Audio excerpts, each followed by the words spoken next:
Three magic letters, ESG. But what is impact? Welcome to Follow the Sustainability Trends in Business. In this episode, we will talk about ESG and impact.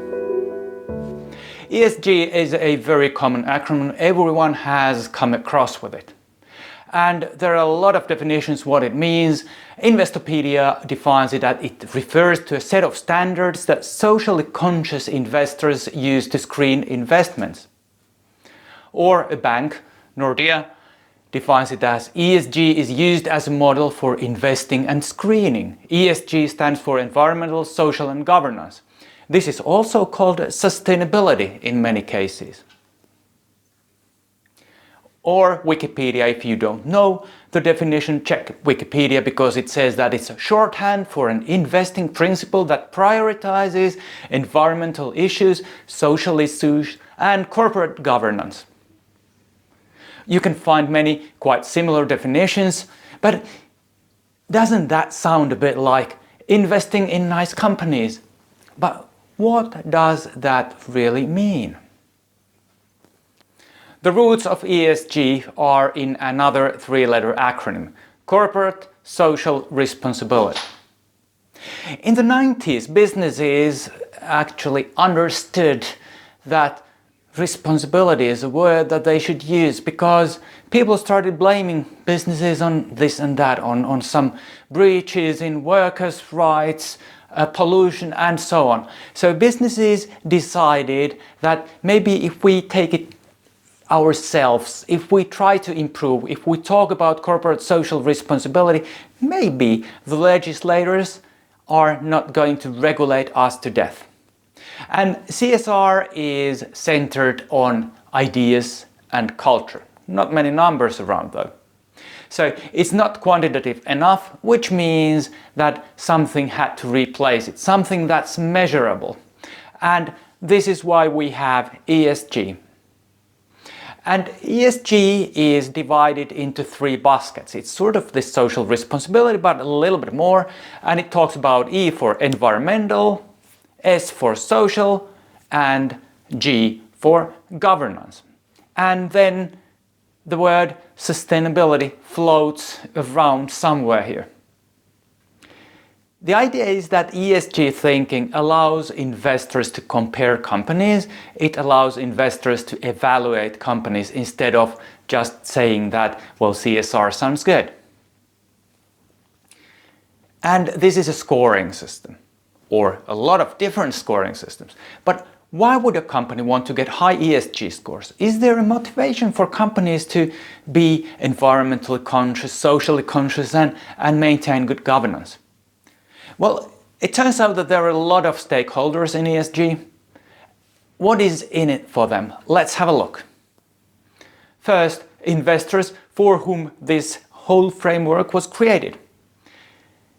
The idea is that if ESG good companies, so well-rated companies, are in higher demand, it leads to higher valuation, which is of course good for investors who own those companies. Many investors have nowadays ESG rules regarding funds they can invest in, or if they are investing their own funds or their customers give them some regulations or rules how to invest the funds. And the benefit for investors is that companies with great ESG ratings have higher valuation and they get better funding also. So getting loans is easier, lower loan interest. Of course, we have customers. Customers may value more sustainable companies because of their own values, or then because customers demand high ESG impact, so they have to prefer high ESG companies. And this may apply to even governments. When you have tenders, one criterion in the tender may be ESG. And of course, the benefit is that if our customers are happy and if our customers like ESG and we do good ESG, then our customers buy more and this generates more income for the company. Then of course, we have employees.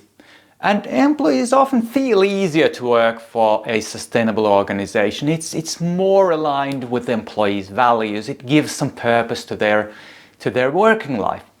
And it's, of course, this leads to the situation that it's easier to recruit people to a sustainable firm, which of course means that we can get better people, we can get people with lower salaries, lower labor costs. So the benefit is better productivity through having people who are more committed and of course lower at least recruitment costs.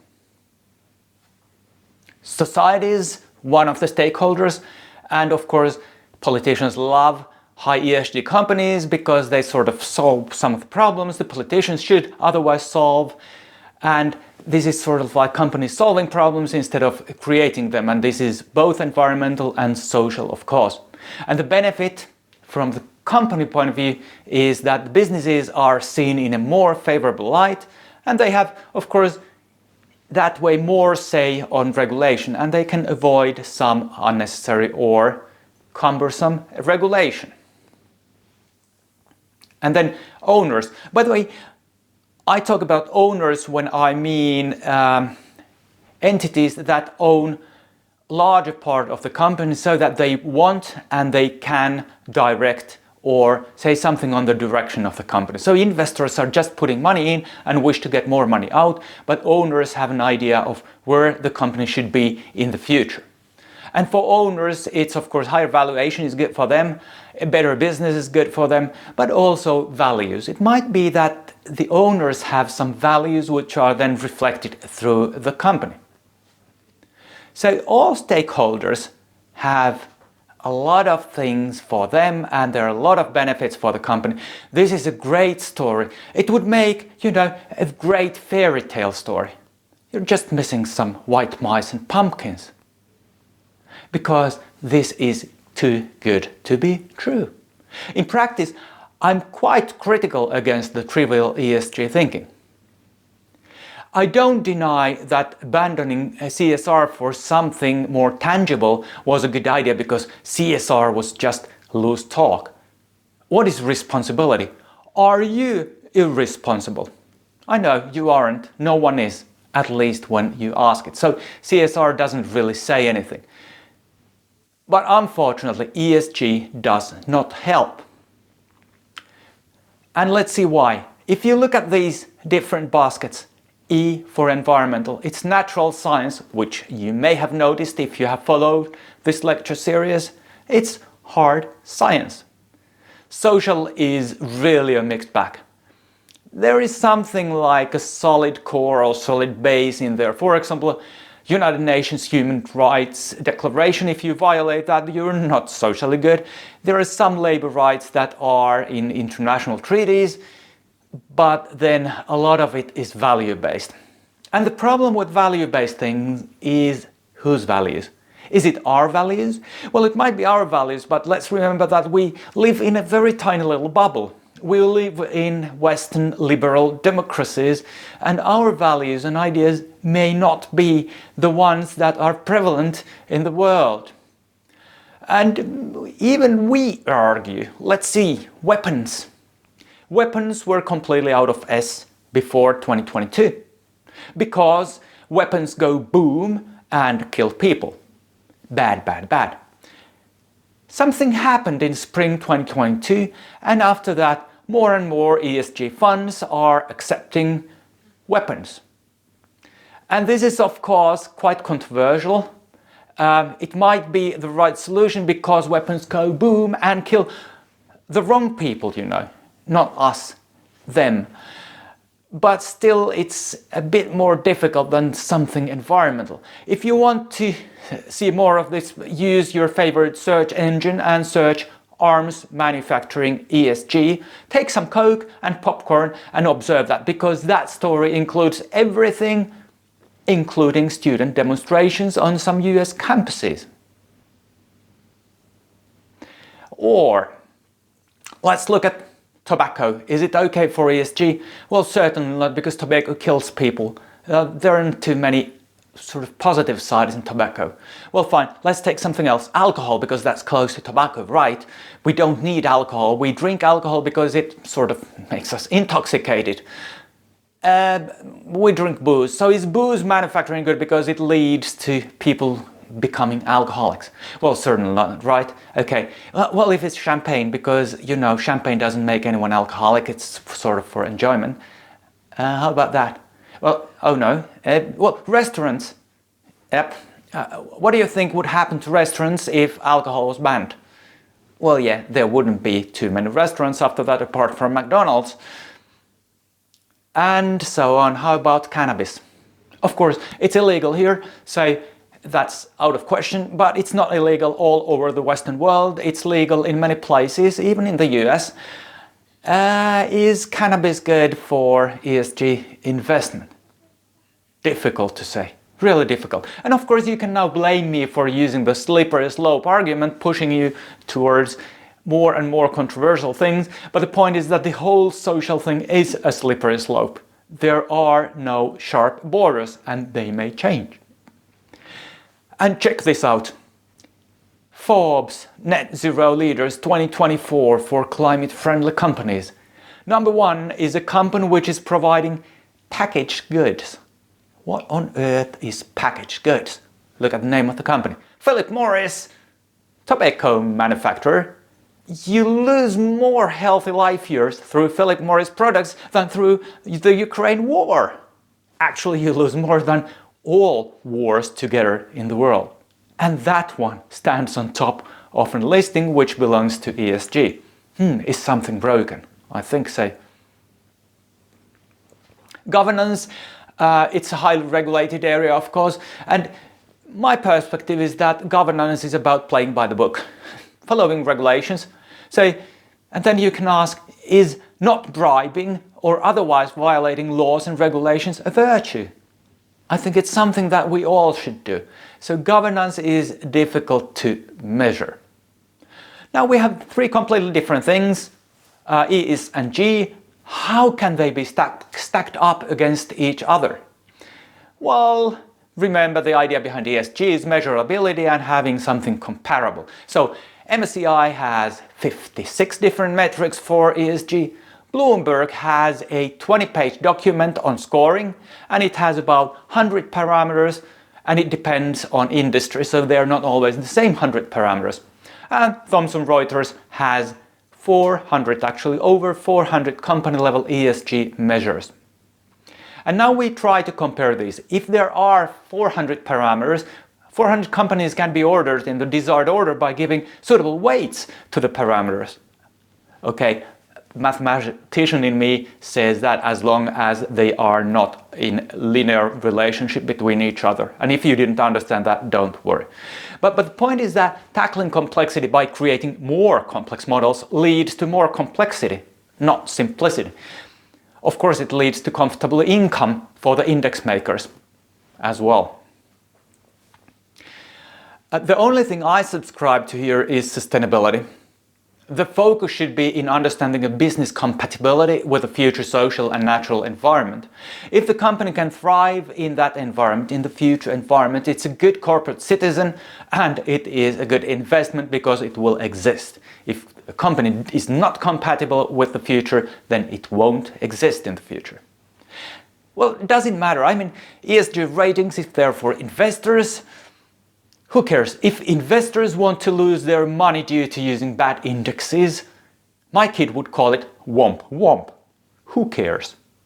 And I agree. However, the situation may be worse with private non-professional investors, private citizens investing their retirement money. But even worse, the real danger is in bad legislation following these trends, because at some point the legislators start to believe that this is the way to go, and actually this has already happened in the EU through the CSRD. We will talk more about CSRD and ESRS and EFRAG and all that nicely later on in another lecture. Well, now we've reached the conclusion, or at least I have reached the conclusion, that when evaluating company, ESG doesn't help. You can sort of play with the system and then you have completely strange ratings for your company. But the important thing is impact. Determining the environmental or social impact of a company is not straightforward. First, all businesses have negative impacts. We are using resources. Every business uses some resources. I'm using resources right now, for example, electricity. And most businesses have some positive impacts, like providing employment, paying taxes, and so on, without trying to be very socially conscious. Second, businesses are not like consumers.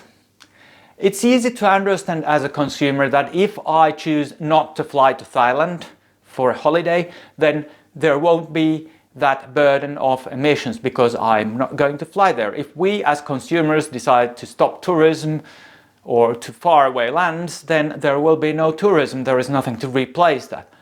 However, it's a very different story for an airline company flying to, well, for example, Thailand.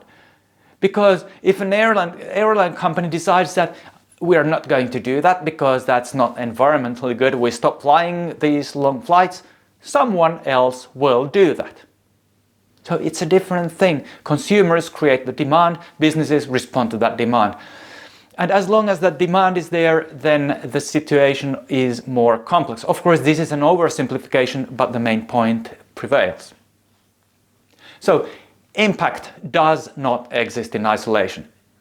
It is always, always, always a difference between at least two possible scenarios. Scenario A and B. Something happens, something doesn't happen, in the simplest form. This simple diagram tries to illustrate this using carbon footprint impact of a single decision X. If the decision is not taken, the emissions are on the left. If the decision is taken, on the right. And here, of paramount importance, the vertical axis is all emissions. Direct, indirect, indirect, everything. Scope 1, 2, 3 and whatever. Our decision may have echoes in the value chain. It usually has. Now, the impact is the difference between the two scenarios. Not either of the scenarios, but the difference. And this is easier to understand through an example. If I have an oil refinery which has huge emissions, what happens if I decide to shut it down? Is everything good after that? Not necessarily, because quite likely another refinery will produce the same products.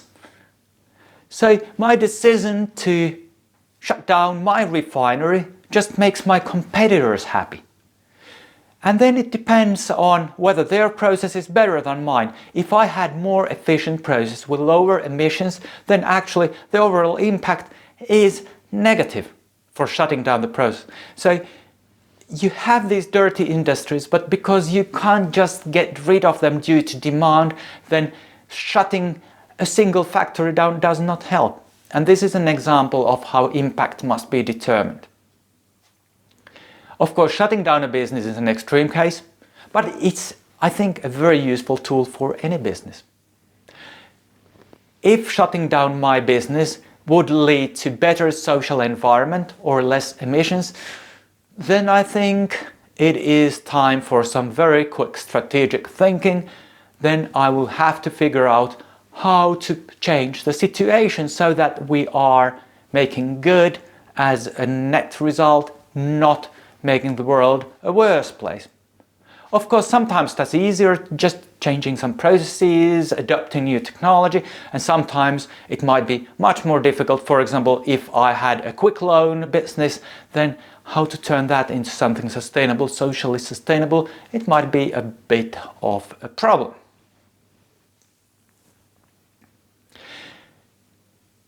If you can do the same thing you have been doing, but with smaller emissions or better social impacts, just great. So same end result, but less emissions, better social impact. However, if you change your product, you start producing something else, you change your business model, whatever, evaluating the impact is much trickier, because then you have to start taking these indirect and indirect things into account.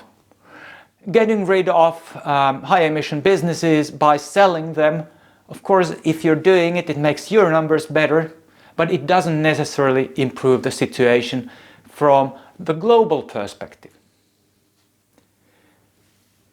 This is all for this episode. See you later.